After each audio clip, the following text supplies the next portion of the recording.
এই ছুটির দিনে কি রান্না হয়েছে?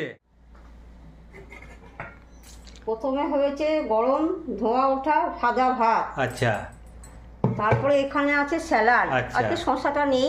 আচ্ছা তারপরে হয়েছে ধনেপাতার চাটনি, আচ্ছা টক ঝাল মিষ্টি। আচ্ছা আচ্ছা তারপর তারপরে এখানে হয়েছে অল্প করে মুসুরির ডাল।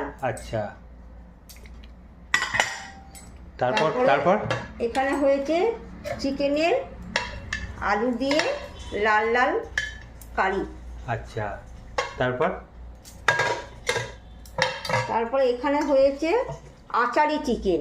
আচ্ছা এটা খুব টেস্টি হয়, এটা রুটি টুটি দিয়ে খেতে খুব ভালো হয়। দিয়ে কসুরি মেথি দিয়ে এটা তৈরি হয়। আচ্ছা তাহলে তো আজকে তো কবজি ডুবিয়ে খাওয়া যাবে তাহলে। হ্যাঁ, আজকে ছুটির দিনে একটু ভালো মন্দ খাবার করতেই হয়। আচ্ছা। আজকে ছেলে মেয়েরা সব ঘরে অফিস যায় না, ঘরে থাকে।